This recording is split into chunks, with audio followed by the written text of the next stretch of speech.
Hello everyone, and welcome everybody. It's great to see so many other guys in here and girls that's just as enthusiastic to come and learn about Wi-Fi as what we are. If possible. So tonight we are hosting a Network Nomads event, which is going to be on Wi-Fi 6. So we're going to just quickly run through the agenda. Hopefully everyone's registered and can see you've started to help yourself to the sushi and drinks and that.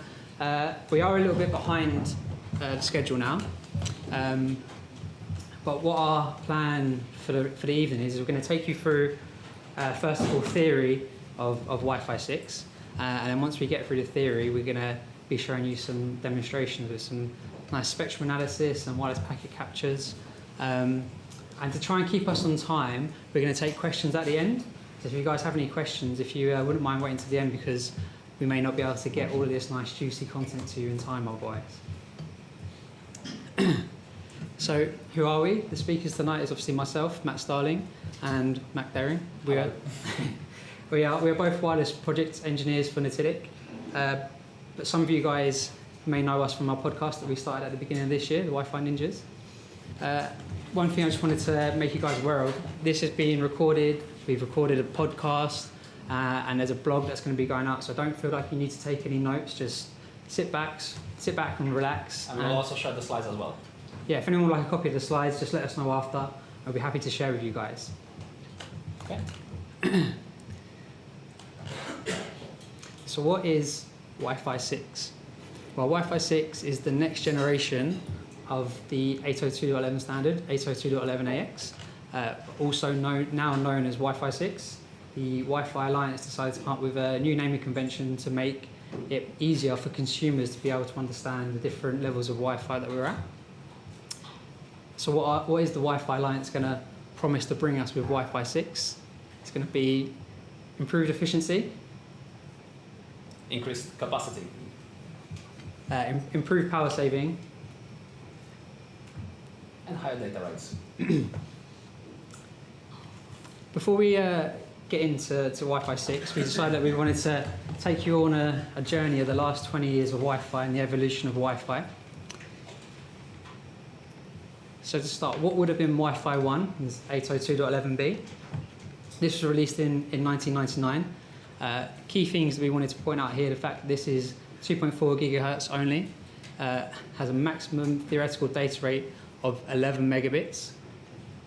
It used a type of modulation called phase shift keying. Obviously, where some people in here may or may not know what the difference is between the modulation. So if you just remember for now, the modulation and the more complex modulation is how you achieve the higher data rates, which is how you achieve faster speeds with Wi-Fi. And another key thing to point out here, the fact that it's support for 22 megahertz wide only channels, and it's also a single input, single output. So what do we mean by that? Single input is if I send some data, transmit some data to Mac has to receive on one antenna. So I will just hear him from this side. I won't hear him there. So it's not too efficient. No. And that brings us to Wi-Fi 2, 802.11a standard, that was also released in 1999, but it's substantially different. And why is it different? It sits in 5 gigahertz spectrum, okay, and it supports a data rates up to 54 megabits per second. And the biggest change here is that one of the biggest changes here is that it's using OFDMA modulation. OFDM. Sorry, OFDM. We're getting a bit ahead of ourselves. OFDM. Yeah, so it introduced OFDM, so it's slicing a channel into sub-channels. We'll get into more nitty-gritty details about it in a sec as well. And it's introduced equal modulation, so we are not only modulating the amplitude or phase, we are modulating both parameters at the same time to be able to transmit more data at the same transmit opportunity.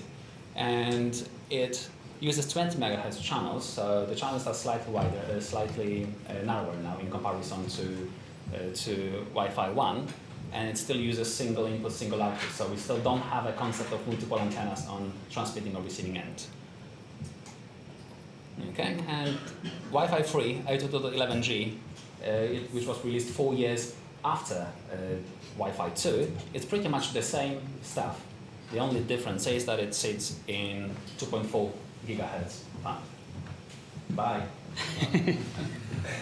It's not that bad, is it, guys? Okay, so that brings us on to what Wi-Fi 4 would have been, or 802.11n. This technology was released in 2009, so in the last decade, this was the biggest change to Wi-Fi. And why was this the biggest change? Because it has support for 2.4 gigahertz and 5 gigahertz. It introduced a maximum theoretical data rate of 450 megabits. Not realistic that you achieve that in the real world, but that's what it is. And uses OFDM modulation, but with 64 QAM. And it also, the way you can achieve these higher data rates with the more complex modulation and the fact that you can now bond channels together to achieve this. But this is where it brings into multiple input, multiple output technology.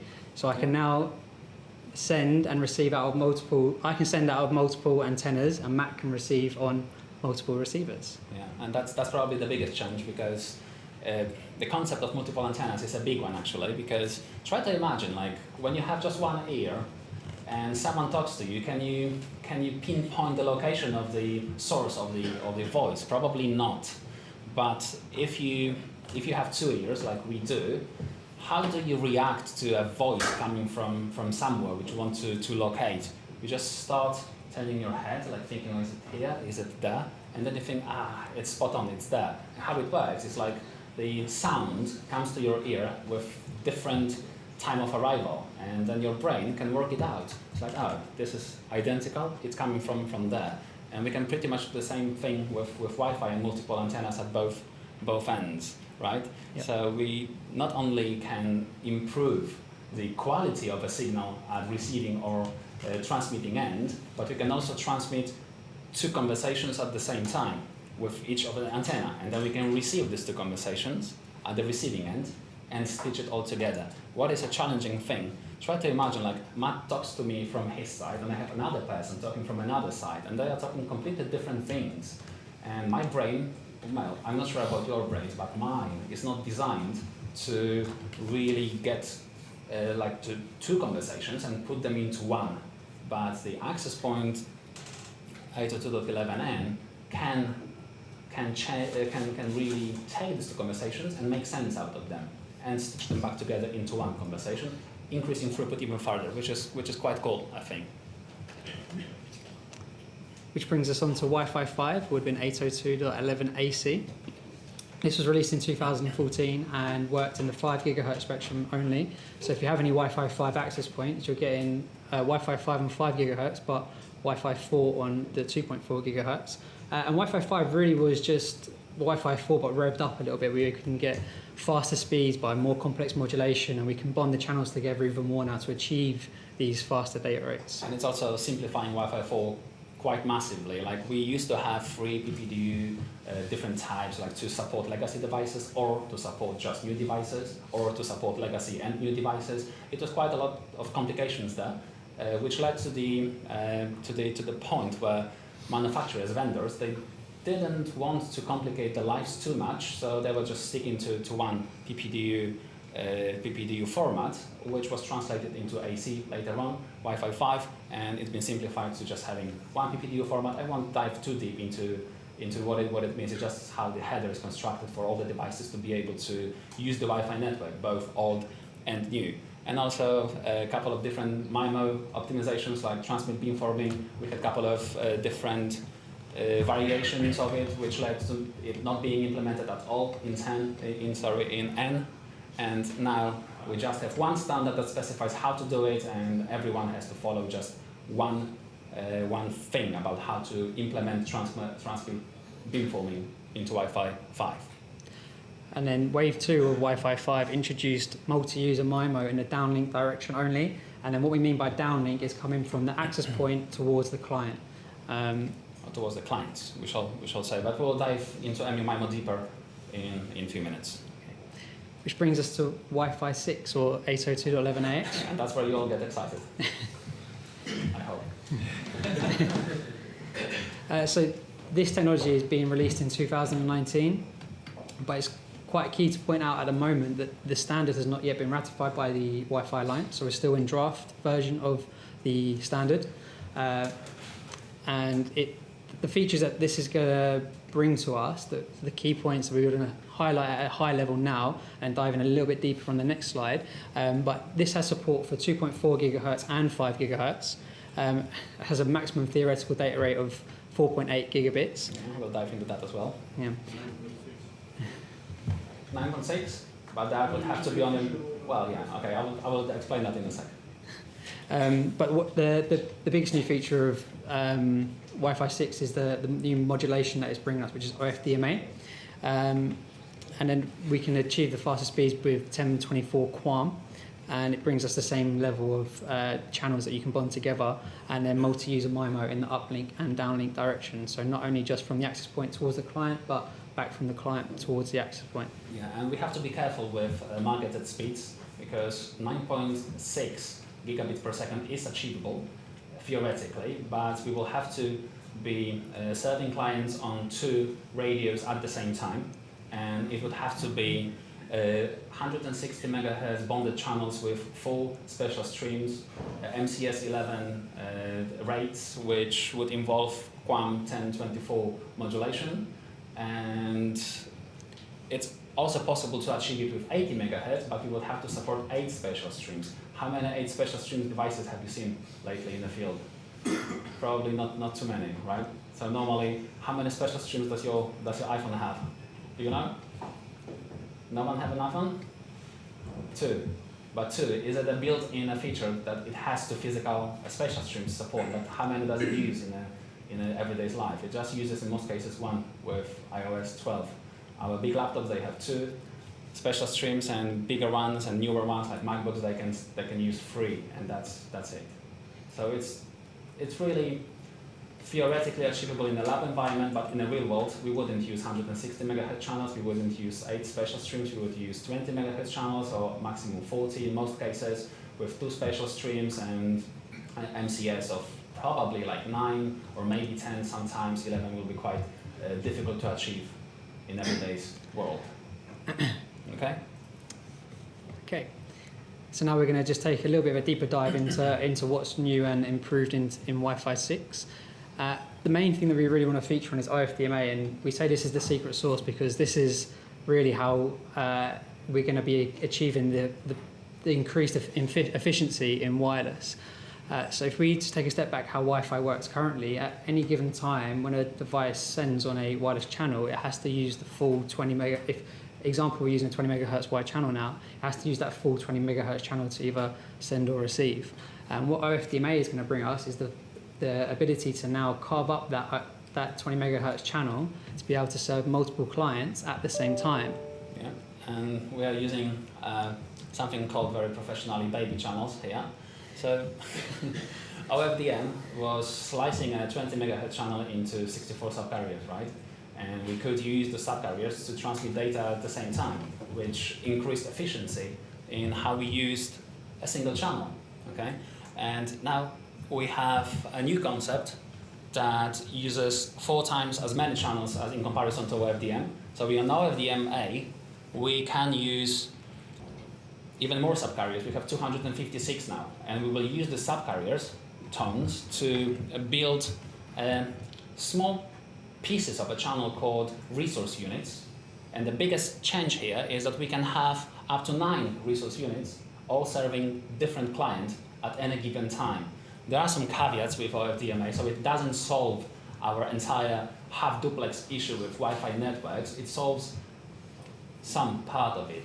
What I mean by that is that even if you have 9 clients being served by Wi-Fi 6 access points simultaneously, and they can support uplink and downlink OFDMA, only one direction could be catered for at any given time. So you can push data down to 9 devices at the same time, it's fine. But if 4 devices want to transmit data and 5 want to receive it, it's not possible.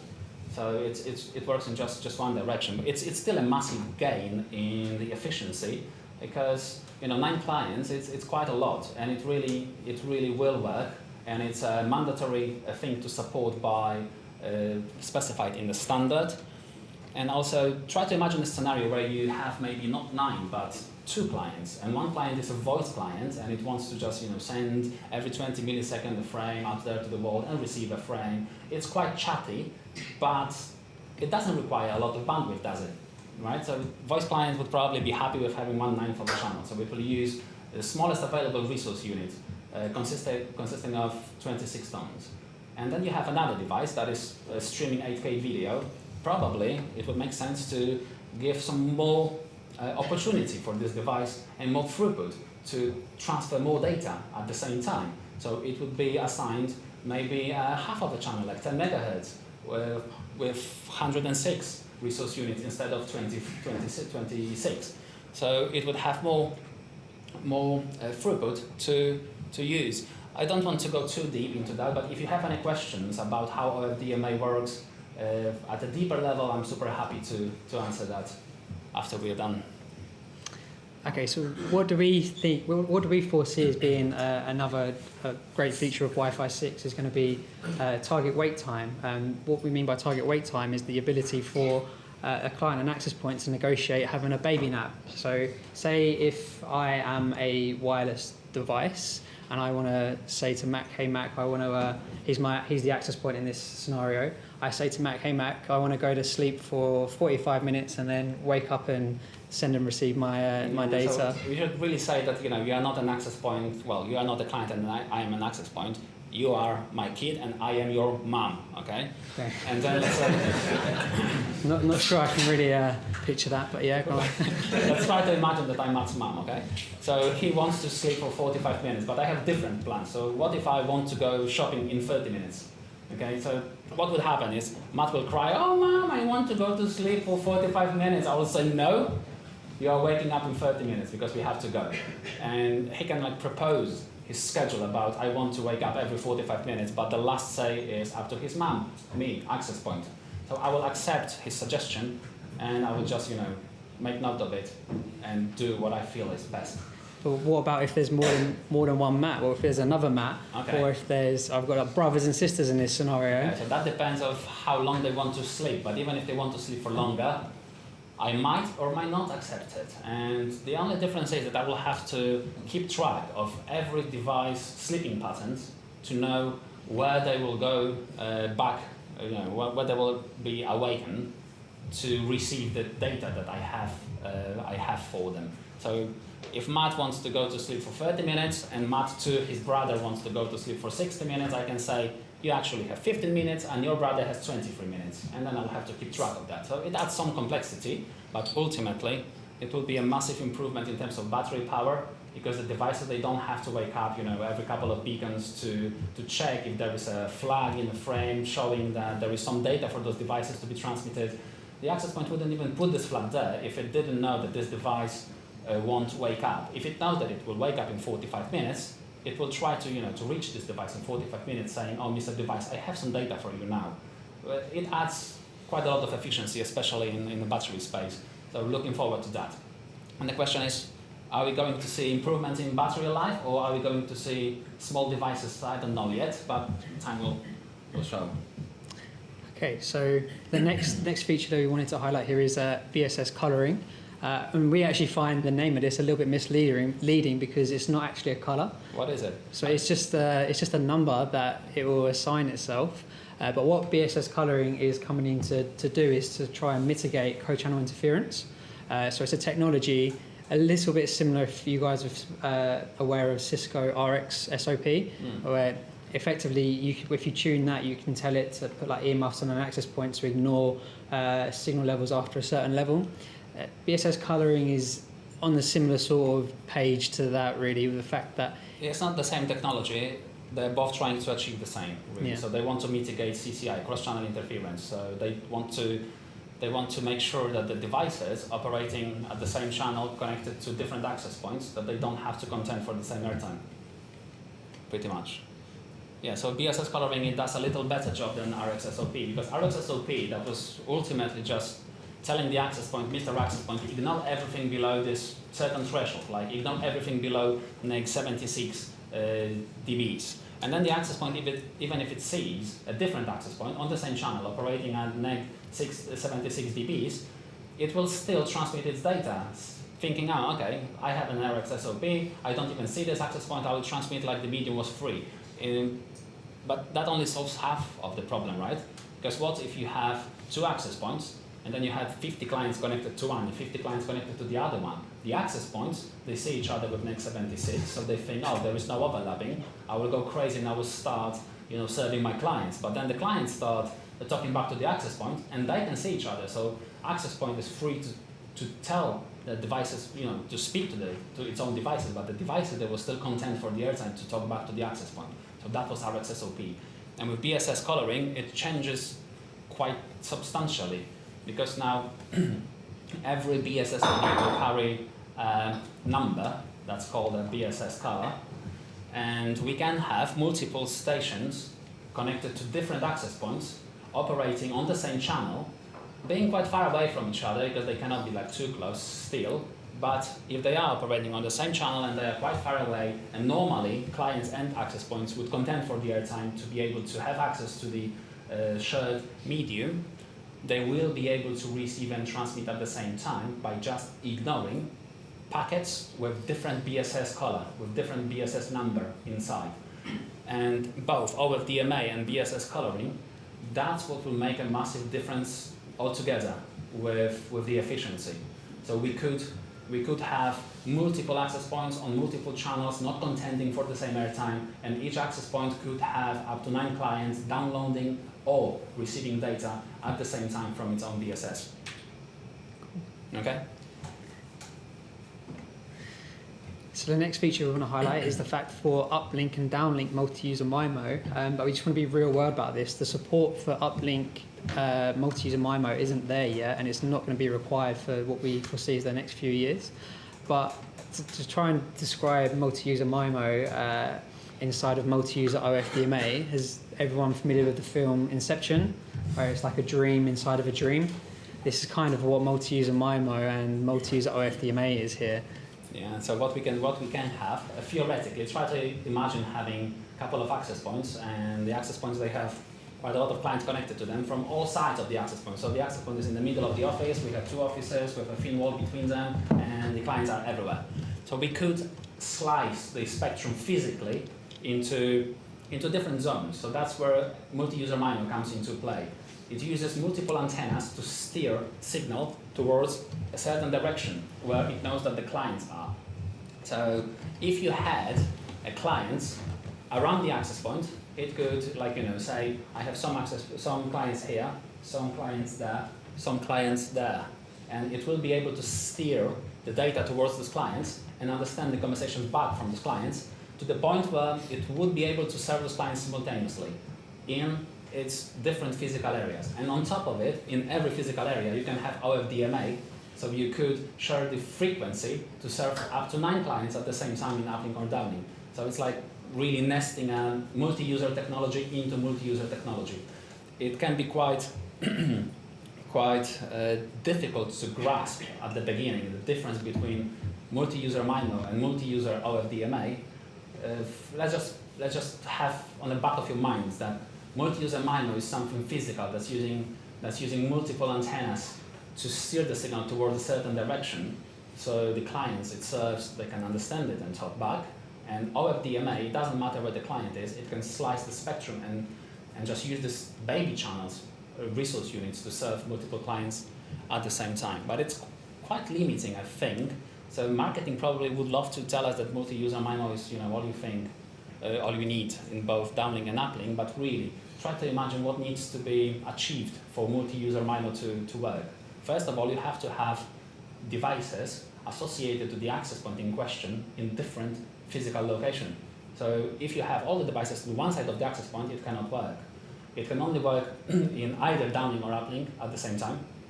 So all the devices, they have to be doing pretty much similar thing at the same time, downloading or uploading data.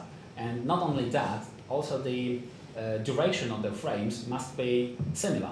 Because if you have one frame that is very long and then a couple of other frames that are very short, then the devices that are just exchanging short frames, they will finish the conversation quite fast, and then this one slow device or device with a higher more data to move through the AP will just take longer time, and it's inefficient. So there are quite a lot of boxes to be ticked for multi-user MIMO to be used, and it's set as mandatory in the standard. So probably we will not see quite a lot of multi-user MIMO implementation anytime soon, especially from the client side. So last but not least is 1024 QAM, and that's how we're going to be achieving the higher data rates and the faster speeds.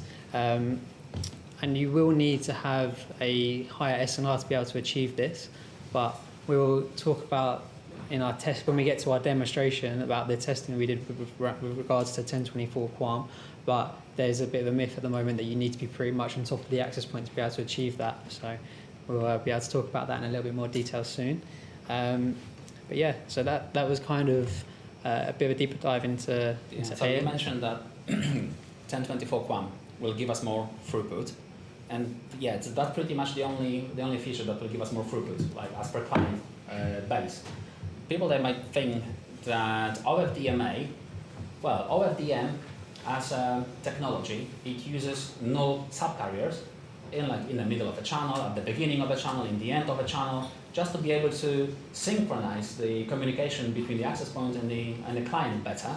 And what happens is that when you count the number of null subcarriers that are not carrying any data, they are just there to help with communication. In OFDM versus OFDMA, you will see that in OFDM, it's close to 20% of null subcarriers inside the channel. It's quite a lot, it's like 18.75% if I remember correctly.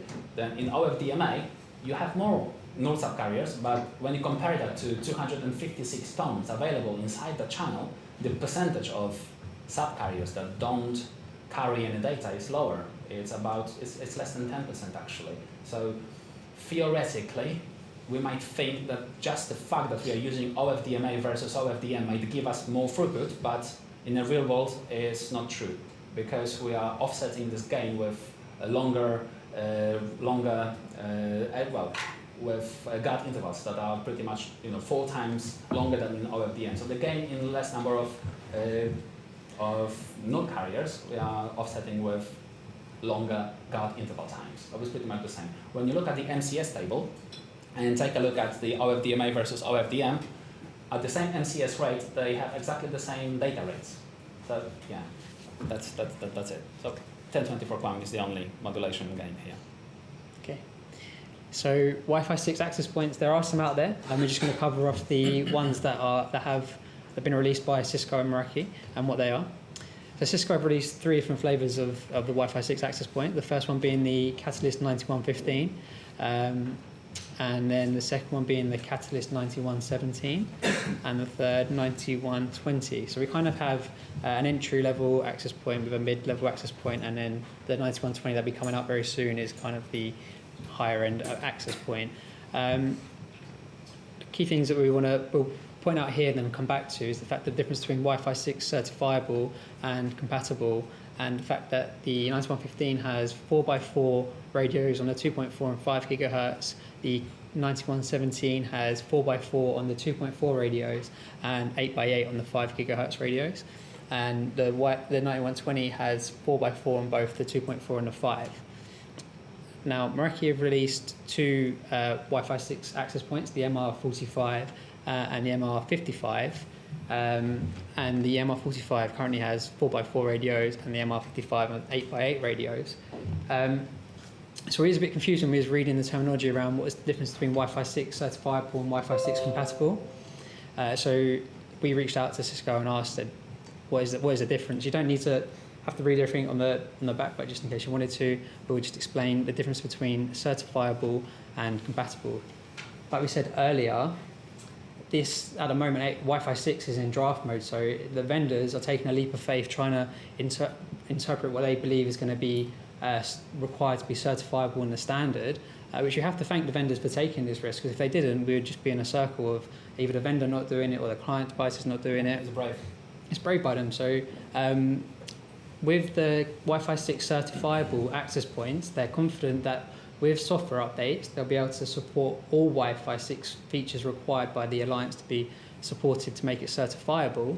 But the Wi-Fi 6 compatible devices, access points, with the software updates, they're not going to be able to support all of the features of Wi-Fi 6. And in particular, the feature that they will not be able to support is OFDMA in the uplink direction. Yeah, which is like, lack of support for our secret sauce, so no fun. Okay, so is there anything else that we thought we'd want to bring to your attention with coming to Wi-Fi 6? Are there any benefits to legacy client devices? Well, if you have a Wi-Fi 5 client connected to a Wi-Fi 6 network that's ready, but the Wi-Fi 5 device on a Wi-Fi 6 network is not going to be able to use the multi-user communication, so it's still going to use the full channel to send and receive its data and not use the Wi-Fi 6 new features. But the more and more Wi-Fi 6 clients that come on board means they'll be able to get on and off the air a lot quicker, so therefore freeing up more airtime for the legacy devices. So the answer here really is yes and no. At first, there's not going to be a great gain for the Wi-Fi 5 devices, but as there's more adopters of Wi-Fi 6 and that starts to come out, we're going to see much more benefit for legacy devices. Yeah. Another thing that we wanted to bring your attention to think about was the uplink. And when we talk about uplink, we're talking from access point to the switch. Yeah. So with all these gains in efficiency, we might think that with multiple clients being served by a single access point, we might need to have beefier switches, is 1 gigabit gigahertz. So Wi-Fi in my head. If 1 gigabit is enough to carry the transmission from our clients, from multiple clients at the same time, do we need multi-gigabit, like 2.5 gigs, or even if we need like maybe 5 gigs? So I will try to answer this question.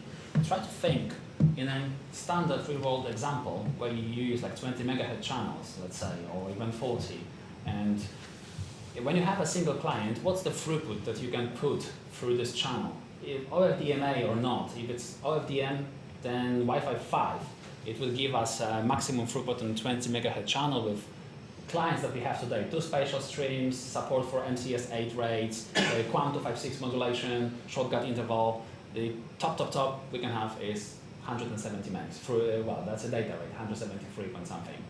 Real throughput will be about half of that, okay? So we're quite happy with 1 gig there.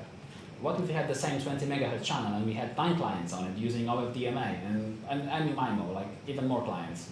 They will still use 20 megahertz channel, and even if you put like this 9 subcarriers there, 9 resource units there, the channel will be divided, the throughput available to these clients will be divided, and they will still get close to 200 megs maybe, but not 2,500 megs. If we start using more bonded channels, 40 megahertz, 80 megahertz, more spatial streams, at some point, if we have devices that are all of them 3 spatial streams and we are using 80 megahertz channels, unlikely, but let's consider that we do, then we might see some benefits in having multi-gig. But today I wouldn't go too crazy about it. Okay, so one thing that we do think that could be of concern really is PoE and the PoE budgeting. With these new access points coming out with the more radio chains, they're going to require more power. So if you're at a point in your upgrade cycle where you're ready to upgrade and you want to do one-to-one replacement of the access points, if you are not supporting PoE+, you may have a problem with going for some of these access points. But if you're going for the more juicier access points with the 8x8 radio chains, then you're really going to struggle and just need to take into consideration your PoE budgeting, because these bad boys are going to require UPoE, which is... We've seen some vendors having like dual PoE ports where you have to run 2 cables to the access point just to power it up. Be mindful of that. And last but not least, site surveys. Just because there's a new wireless technology coming out, it doesn't mitigate bad design. So making sure that your wireless network is designed properly is still going to be crucial. Yeah, so Ninja standards must be maintained at all times. So that's the end of our theory part of Wi-Fi 6. We took a little journey of how we got there and what we think is going to be improved or new in Wi-Fi 6. So now we just want to talk you through and take you through our demonstration and our testing of actual Wi-Fi 6.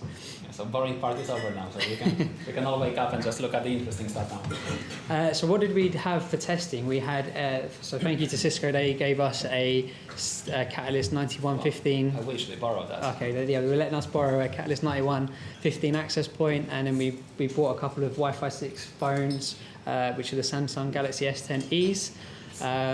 And then where was we going to do this testing? At first, just so we could really wrap our heads around this new technology, we decided to do all the testing at Mac's house, which is up in Bolton, near Northampton. So at this point, we was really excited because we've been doing all the theory, studying, recorded a podcast with David Coleman about Wi-Fi 6.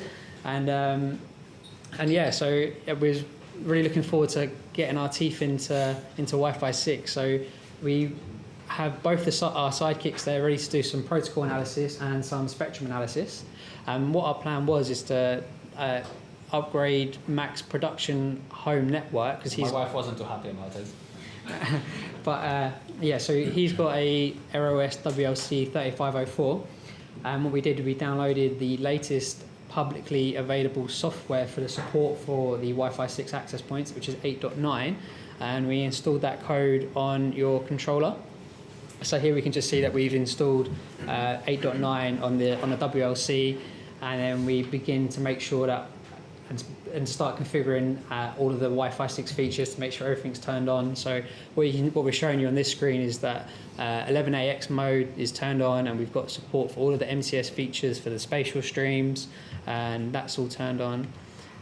And then our sexy SSID Wi-Fi Ninjas AX made sure that the downlink and uplink, multi-user MIMO and OFDMA are turned on, and we're ready to go. So then we connected both the phones to the SSID, the Wi-Fi 6 access point and the Wi-Fi 6 phones. I was so excited about it, I couldn't sleep for a week. And we can finally see this magic little 6 appear next to our Wi-Fi icon, which for us, this has been a big thing for us. We've been waiting for it to come, and we're finally at that point, and we're ready. We made sure that the mPerf applications are visible on one of the home screens, because this is what we're going to be using to run our tests on, which basically does speed test in the downlink direction and then the upload direction, and then runs a load of other tests in the background. It's a really good application for wireless network testing. So yeah, just wondering at this point, if anyone else in the room's got a Wi-Fi 6 enabled device connected to a network, got to this sort of point. Anyone? Samsung S10, Wi-Fi 6 access point somewhere in your lab, in the event? Ed is okay, he's got one set up. You've got one set up? You have Ed The Meraki. Ed of the Meraki, okay. Okay. Good uptake, one person. So what did we decide to do first? We decided to have a look at the packet. So what we did, we used the Ekao Sidekick to do some packet captures. Yeah, which was good for our purpose. So with Ekao Sidekick, it's great for captures because it's super simple to use. It can capture AC data, 2 channels at the same time. But what we have to be mindful of now is that it slices packets, so it won't capture everything above 26 bytes per frame.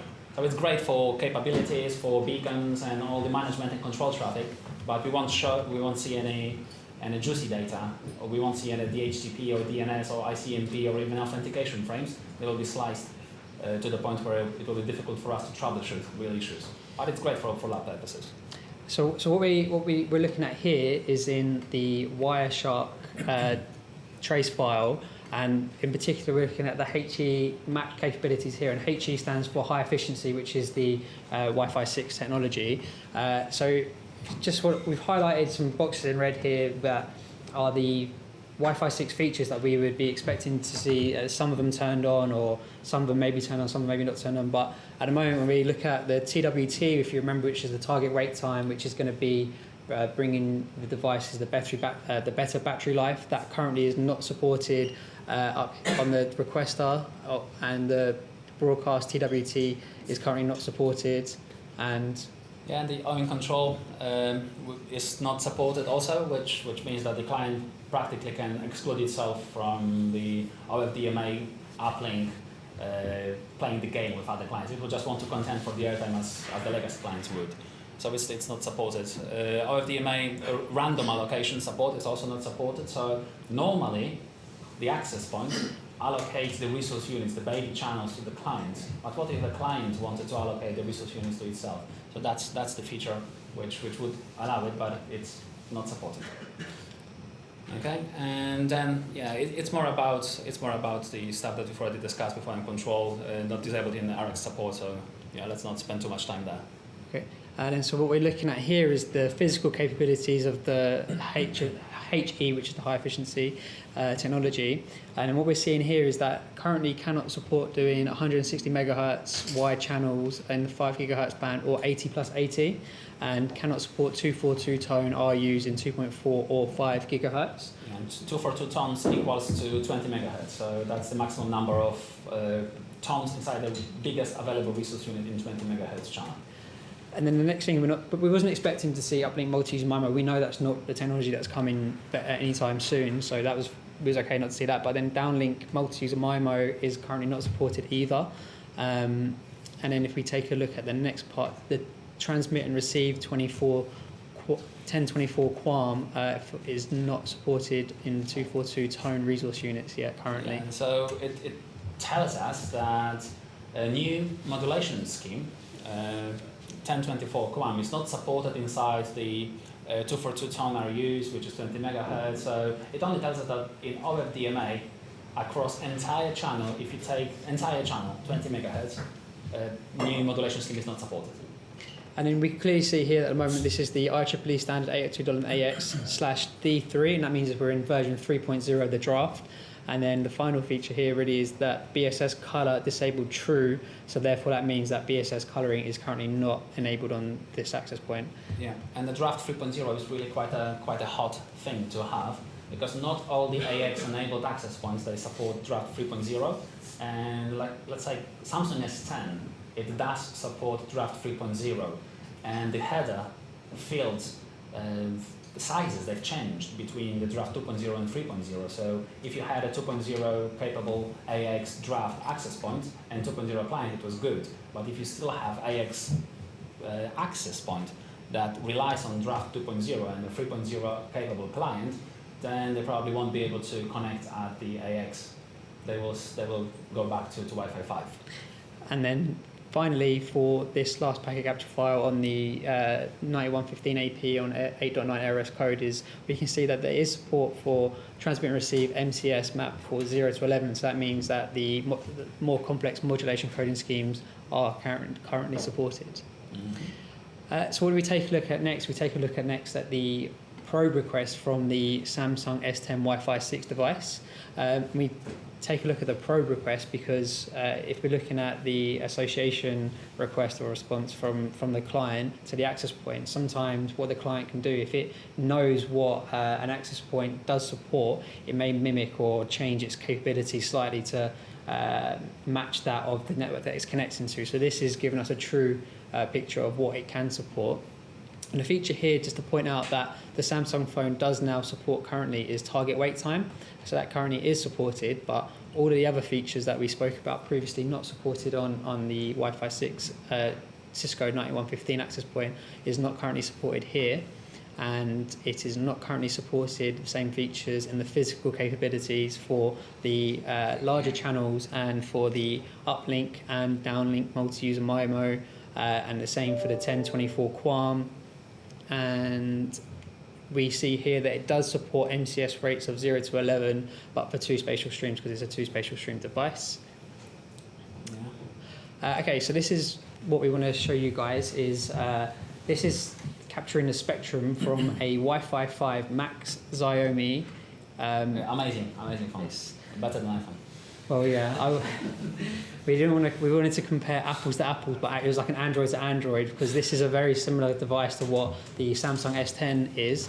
So here we just want to show you and point out what OFDM looks like with the Wi-Fi 5 device connected to the Wi-Fi 6 network, and then how much of the spectrum gets utilized when it's running the empath test. Yeah, so this looks really very familiar, right? It's just an OFDM modulation here, a nice rectangular shape And we were getting we probably won't see that, but the spectrum utilization during the NPerf test was going up to 83%. Yeah, it's about 83% of the spectrum and is being also there is completely nothing in my area operating on channel 36 that we are testing here, like nothing, not a single trace of anything, really.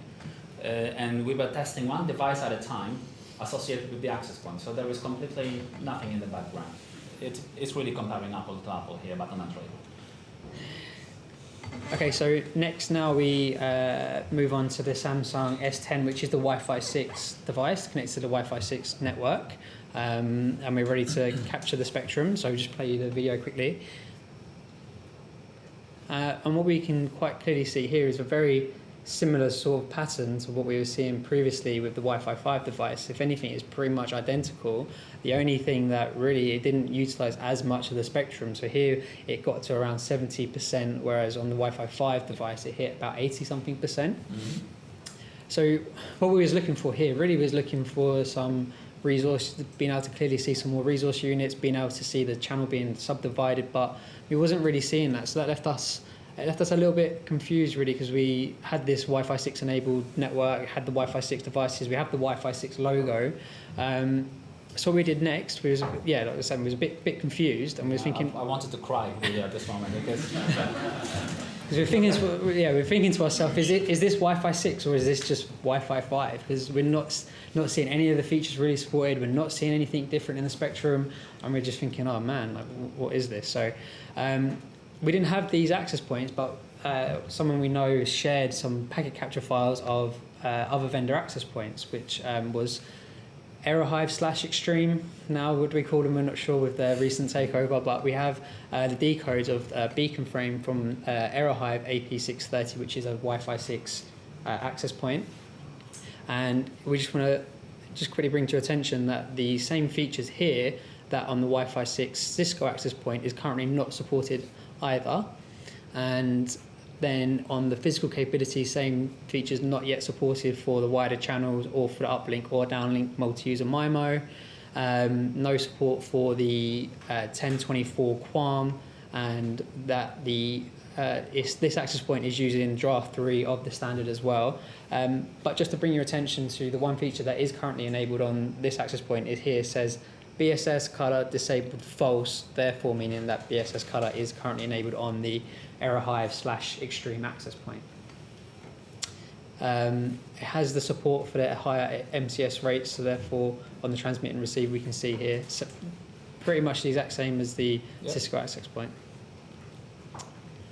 So next we take a look at another Wi-Fi 6 vendor's access point, which is... You couldn't believe, like, Cisco doesn't support any AX features, then AeroHive Extreme doesn't support pretty much any AX features, so we've taken a third capture from a different AX access point, and it's pretty much the same, so it doesn't support any AX features. Yep. Yeah. So sorry, if I just go back, basically, yeah, all of these same features are currently not supported the same as what the last two vendor access points were, so nothing yet supported in the HE capabilities here. And then if we move on to the physical capabilities, there's no support for the wider channels either, and no support for uplink or downlink multi-user MIMO, and also the 1024 QAM resource units, not there yet, but this access point is using draft 3 of the IEEE 802.11ax standard, but BSS color disabled, so that means that this access point does support BSS coloring. So what we're trying to show you guys here that currently different vendors and different client vendors, they will interpret the standard differently and have different features currently supported. So that's just what we wanted to show here. The real difference only was pretty much around the BSS coloring, which Cisco didn't support, AeroHive did support, and Ingenious did support as well. All the other stuff is identical pretty much, and they are all based on draft 3.0, which is good. So it means that probably they are getting there with implementing more and more features, but we don't know. So we reached out to Cisco and just said, hey, look, we've started doing our testing. This is what we found. Is this what we should be expecting? And Cisco came back and said, same MCS rates. And Cisco came back and said, hey, 8.9 really just turns on the support for a Wi-Fi 6 access point to be able to join the controller, but not really any of the features of support. So Cisco was kind enough to add us to their beta testing program and supplied us with a version of 8.10 code, which now turns on uplink and downlink OFDMA. And if you remember back to the theory side of it, OFDMA is the secret source, and this is the real key feature that we was interested in seeing. So now we was quite excited. I had to go back up to Belton and spend another day at Mac's house doing some testing. At least I was cooking, so don't complain. It wasn't too bad. So we installed 8.10 on Mac's home production network, and Maggie again was not quite. No, because we both work from home quite often, and every time I just try out different codes like beta versions, she's just not too happy. And it may just be worth pointing out now. We was planning to do these tests live here with you guys, but I did install 8.9 on the production Natilic wireless network, but we felt some kind of way about installing beta code on the Natilic network that we just thought we probably shouldn't be putting on beta code, because everyone here, if something there's a problem with the wireless here, everyone becomes screaming at us. So that was our intention, to do live testing here with you guys, but instead we just put it on Mac's controller, because if that goes wrong, we don't really care. That's cheeky, isn't it? He doesn't care about my network, but Natilic is protected. So yeah, we installed 8.10 on the controller, and then now we're just looking at the logs from the access point, just a bit like the screenshot of the GUI we were showing you previously on the controller with 8.9, showing you what features the access point can see that is currently enabled. So the access point is saying that OFDMA yes, turned on in the uplink and downlink direction, same with the MCS rates, downlink multi-user MIMO turned on. But yeah, that's really the key things that we wanted to point out. So just uplink multi-user MIMO is not supported yet, but we don't care about it too much at this point. Yep. Okay, so we then take another wireless packet capture, and then what we're showing you here, anything highlighted in blue is which is still not supported, the same as in 8.9, and now what is in red is what is supported in 8.10 that wasn't in 8.9, if that makes sense. So what we can see here is that the OM control is now currently supported, and OM control uplink multi-user data is now supported as well. Yeah, so it just means that the station, again, it doesn't have to accept the resource units allocation provided by the access point. It can still compete for the airtime as a normal client would, non-NVMe client would.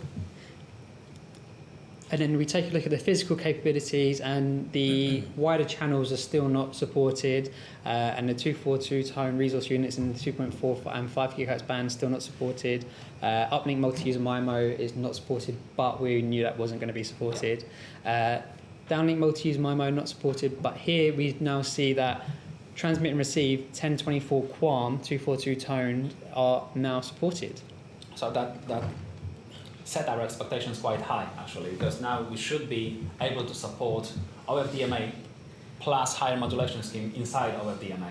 So we should start seeing interesting stuff in there, really. And again, we get overexcited a little bit, so let's just jump to the test in a sec. Because same MCS rates are still supported. We just wanted to highlight that quickly. And it's still the draft version 3.0 of AX, and BSS colouring is still disabled true, so it means it's not enabled. So here we are just showing again Mac's Wi-Fi 5, the phone connected to the Wi-Fi 6 8.10 code now, just to give you guys kind of like picture of what to expect to see from OFDM, and the spectrum utilization still hits at around 80-something%. Nothing too interesting here. We've seen it before. We've installed new software on the wireless LAN controller, and Wi-Fi 5 client operated identically as before the upgrade. So let's now move to the interesting stuff. So this is our S10, right? And how does it look like now? I feel like we need to build this up a little bit more, because at this point we were really excited. I mean, we've got the beta version of code, and we've got the Wi-Fi 6 access point. We've got the Wi-Fi 6 phones. Finally, now are we going to see some of the new Wi-Fi 6 features? So now. Ooh. And what you can see here is that this is the full width of the 36 channel 36 on 5 GHz. But what you can see here clearly is OFDMA, because the channel is being split in what it seems to be split in half. So it's using basically 10 megahertz of the 20 megahertz wide channel. Yeah. So this really, like, we saw this and we got very excited, because we were like, I was like, Mac, make sure you're recording your screen, so we didn't want to miss it. But we've run the test a few times again, and this was it. This was the moment that we've been waiting for to see Yeah, this. so it not only supported, like, it decided to just use half of the available channel, but you could also see, like, if you play it again, or maybe you want to play it again at home before you go to sleep when you have the slides, I don't know, but you can...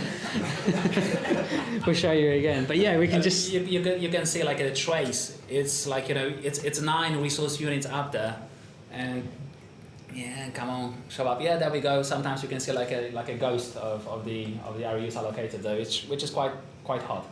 We were testing it with one client connected to the access point associated. Then we thought, oh, how about if we connect 2 Wi-Fi 6 clients now? We were hoping kind of for them to utilize 10 megahertz of a 20 megahertz channel each. Unfortunately, it didn't happen yet. So it's not necessarily what? I was going to say, we've got another video.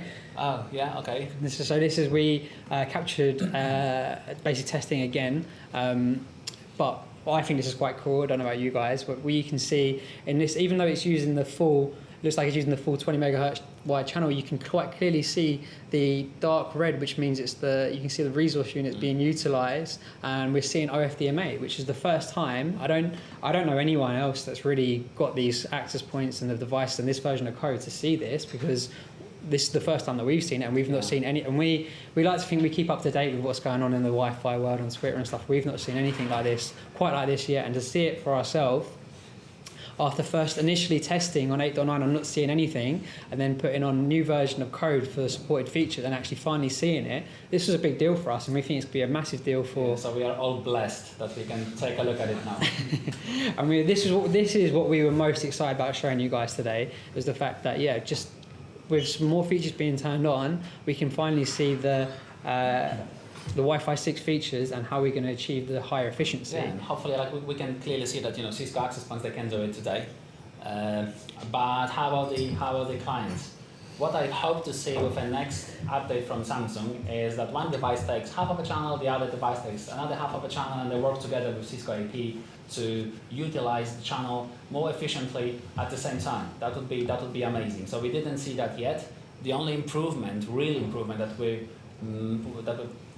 seen during our tests was higher data rates, really. We think it was a higher data rate, because what we noticed there is that the spectrum utilization of Wi-Fi 6 client versus Wi-Fi 5 client, it was giving us a gain of about 10, 12, maybe 13%. So it was some gain there, which is not too bad. What we wanted to check is what data rates the devices were using. So my beautiful Chinese Android phone versus the Samsung S10. And we had a sidekick, so it's an AC capturing device. So we could decode the beacons and probe requests and stuff like this. No data though.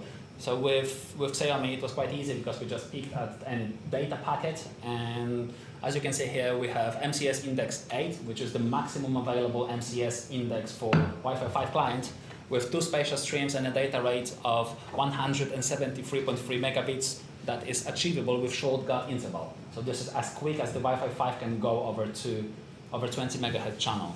Now we wanted to take a look at some Wi-Fi 6 captures maybe, but unfortunately we are not aware of a single device on the market that is not an access point that can capture those Wi-Fi 6 captures for us. So we couldn't check it out on the packet analysis side. So instead we looked at the data rates that the device was operating on. So these are the screenshots from the Samsung device on the right hand side. We can see that it's 286 megs. Yeah, well, maybe you don't see that, but believe me, it's 286 megs there, which is considerably higher than the Wi-Fi 5. That's just thanks to the higher modulation scheme. Now, as Matt has mentioned before, we might think that the laptop or your mobile phone has to basically sit on top of the access point to achieve this rate. So I've taken the liberty of testing it for you. I put the access points on the table, and I started moving away from the access point with a laser tool in my hand. So I was like, what's my distance now? Oh, it's 3 meters, 4 meters, 5 meters. What data rate do I support? Disconnect, reconnect, just move my device around in my hand. And up to 6 meters, I was consistently having the highest available data rate, QAM 1024, MCS 11, with pretty much no retransmissions, which was kind of cool. And if I started moving farther away from the access point, like After 7 meters, I started having more retransmissions. It was NCS 10, so still using the 1024 QAM modulation available in AX, which was still kind of cool. And I dropped to QAM 256 after I moved to more than 10 meters. So it's a mistake here. It should be 10 meters plus. So 10 meters plus, it was QAM 256. So even today, when we used entire 20 megahertz channel, I was able to maintain the highest modulation scheme available in AX up to 10 meters away from the access point. And try to imagine if we start slicing this channel even further and using a narrower channel, like using a resource unit that is not as wide as 20 megahertz channel. Maybe we use just 5 megahertz of this channel. What it would mean that the narrower the channel is we are transmitting on, the higher the signal to noise ratio is. So try to imagine that today even you have 20 megahertz channel, okay? And you are super happy having high signal to noise ratio. Your devices, they are able to decode signal with no problems at all. Then you decide, oh, I need more throughput. So what do? You have the same access point, same device. You start bonding channels. You bond 2 channels together and you've already lost 3 dBs of the SNR. So we double the width of the channel. We add 3 dBs to the interference and reduce SNR by 3 dBs. So without even using these narrow channels, which OFDMA gives us, we still maintain QAM 1024 up to 10 meters. So it's quite all right. Try to imagine this access point here in the middle. We would be able to have 1024 QAM. Pretty much everyone in this room should be able to maintain high data rate with the AX APs. And it will get even better. So it's quite exciting. Well, I find it quite exciting. So that's it, really. Okay. So to summarise then, it's that Wi-Fi 6 really is about efficiency and better use of the frequency space. And the key thing that we want to make sure that you guys take away from today is the secret source OFDMA. That's the biggest change in Wi-Fi for the standard. But to remember, currently the standard is not yet ratified. So what you're going to see and what we've shown here clearly is vendors currently supporting different features of Wi-Fi 6, and with software updates that come, you'll be able to turn on some more of the features. So just making sure that you guys know what to expect from real world current Wi-Fi 6 to maybe you'll see some marketing out there telling you you're going to get all these great speeds and this, that and the other, but really just wanted to make you guys aware of what to actually really expect. Yeah, but if you set the expectations right, then you won't be disappointed. No. And that's quite important to understand what is on offer. But it's exciting and exciting for us to see and know that just with some of these software updates, you can start to see some of these improvements. And one of the questions that we've been asked is, would we recommend and buy Wi-Fi 6 access points now and install them? And me personally, after doing these testing, I definitely would. I mean, yeah, if you buy the access points now, you're probably getting a glorified Wi-Fi 5 access point, but it's still going to be a really good Wi-Fi 5 access point. And in the future, when the features start to get turned on and the more Wi-Fi 6 clients that come along, you're going to be able to use the Wi-Fi 6 features and support Wi-Fi 6, and it's going to work amazingly. That's true. So I wouldn't be too put off by the fact that Wi-Fi 6 access points today, they don't support all of the features, bells and whistles of Wi-Fi 6. They will get there. If they are certifiable, they should have software updates, and it will be better and better with every update. We also know that even 8.10 code for iOS, that is the MR2 code, if I remember correctly, it will add even more features to the access points. And if we have capable clients, then we will see support for that as well. And we've seen some chipsets now being kind of available from Intel, let's say, supporting AX. There will be still 2 spatial stream, and they are just moving into our new laptops. So by the end of this year, we should start seeing more mainstream clients, like standard laptops, phones and tablets, using this chipset with the AX capabilities. There's going to be a lot of kids with Wi-Fi 6 clients come Christmas time. Yeah, so there will be cool kids now on the block. So that's it really. We're excited, and we think you guys should get excited by it because it's the biggest change in the last 10 years for Wi-Fi, and it's going to bring us even more efficiency and gain. So thank you guys for your time. That's what we wanted to run through today with our theory and our demonstration. If you have any questions, I know we've taken about an hour that we said we started 15 minutes late. If you guys have any questions, feel free to fire away now. We've got some time if you guys have any. Yep. Questions? Sure. So you didn't capture the authentication that was sent at high efficiency rates that you just couldn't see? Unfortunately, we don't have an AX capable device of capturing AX data. In hindsight, it would have been good to get 2 Wi-Fi 6 access points and then turn one of them into a capturing device to be able to do that. But we struggled to get 1 access point for the testing, and we just didn't think about that, to be honest. Yeah, but it will be more mainstream for access points to have a monitoring radio built in that we will be able to utilize to get AX captures in the near future, hopefully. But today it's quite challenging to get a proper AX captures of a data packets. So we can capture all the control and management that are being sent at the lowest physical data rate available, but that's it. So we have to be happy with what we have. Anyone else? Yeah, sure. So you mentioned that if you had another AP that was AX, is that definitely right? Can a device that's not the access point broadcasting capture packets? Because if it's dividing the spectrum up into resource units, does the capturing device need to understand those resource units? That's a good question. I have no idea. Okay, I don't know either. Yeah. But when I think about it, what clients they do to support the resource units, they tune in the radios.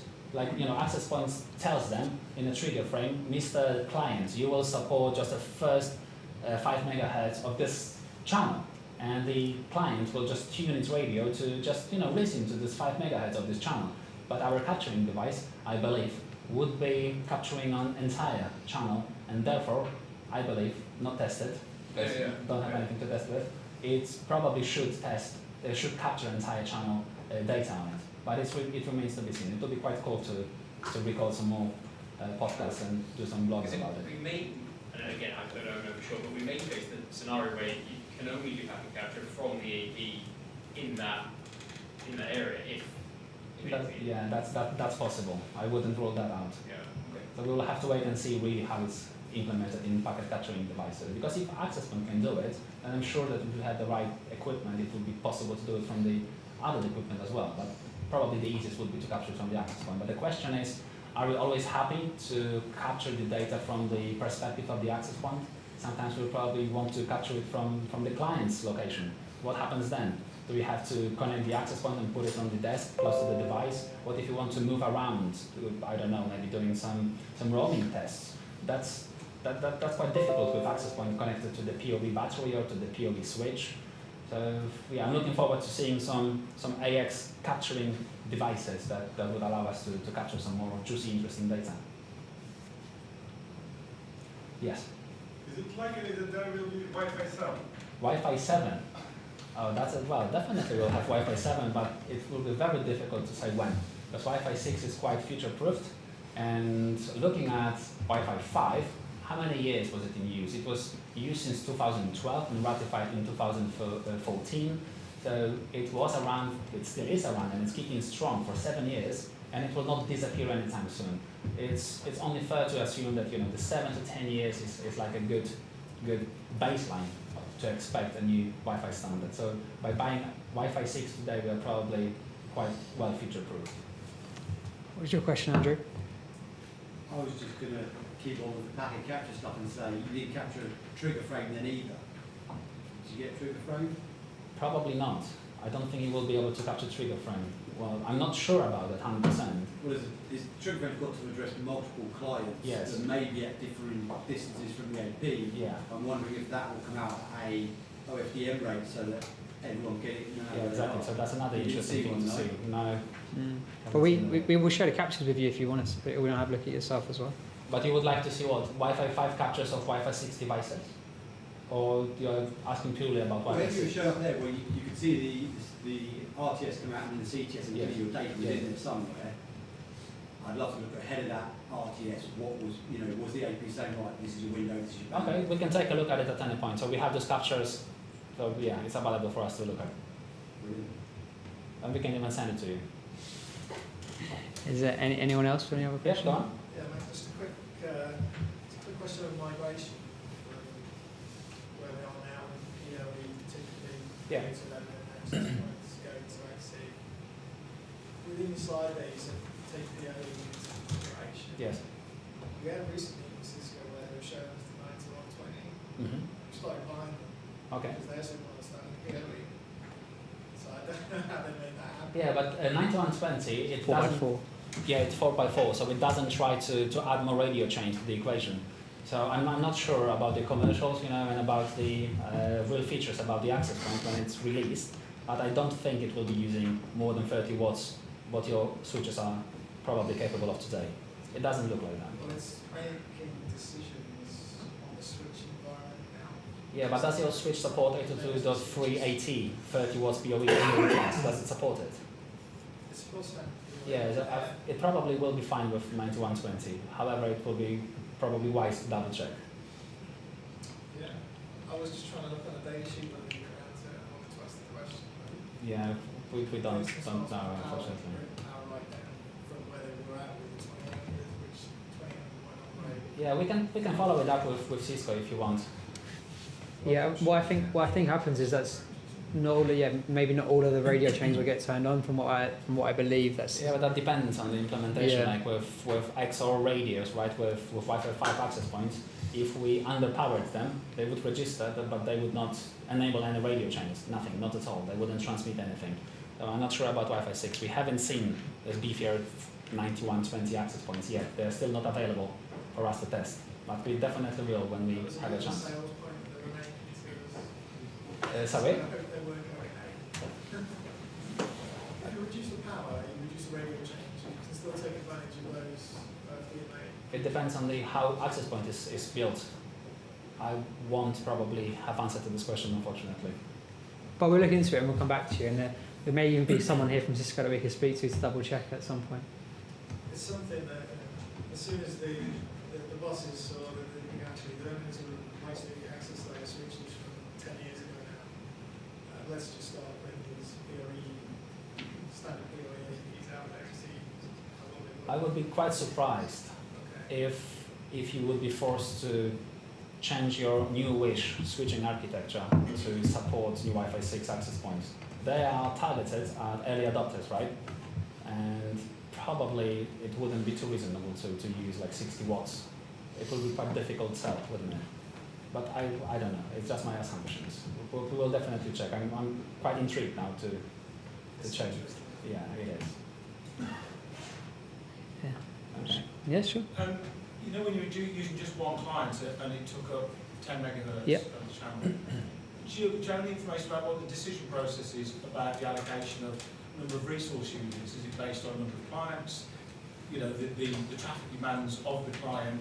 Because I mean, from an efficiency point of view, one client, you should just give it the whole 20 megahertz. Yeah, that was our not thinking. 10. Yeah, definitely.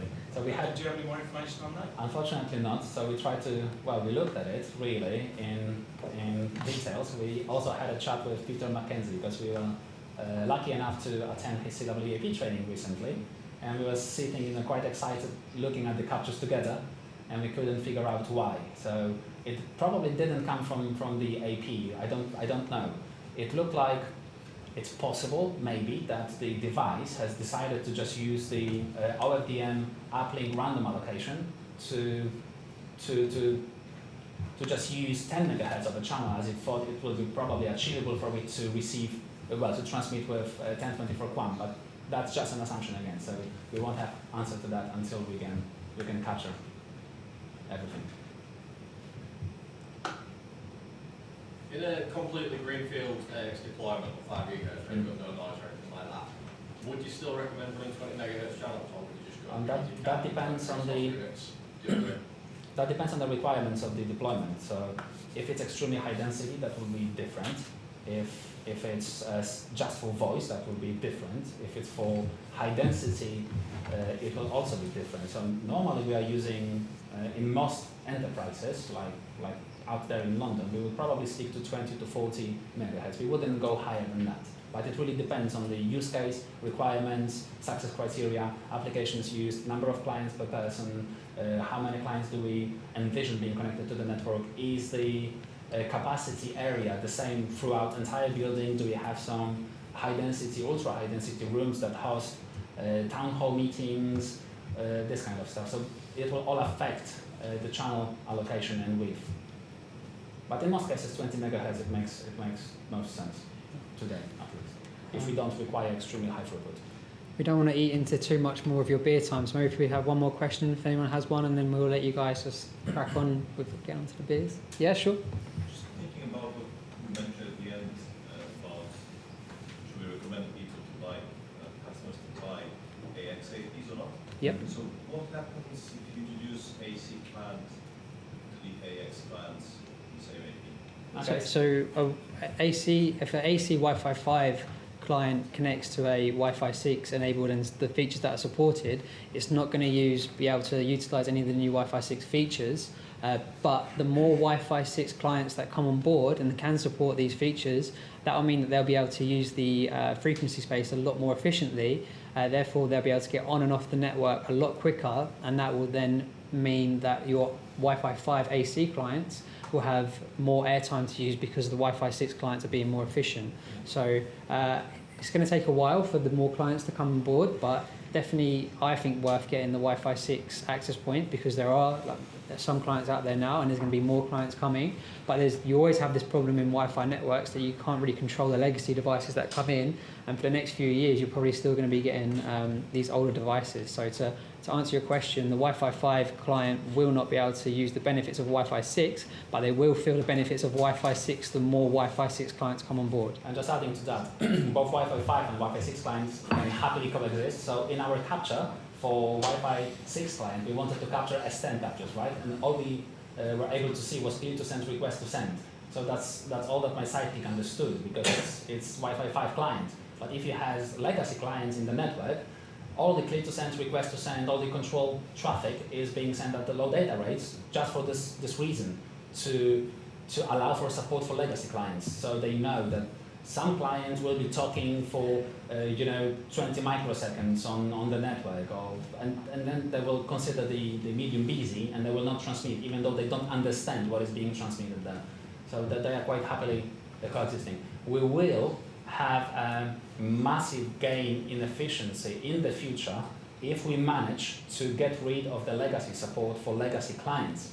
But it's not possible today, because try to imagine the havoc that we would bring if we stop supporting AC clients and just support AX. That wouldn't fly.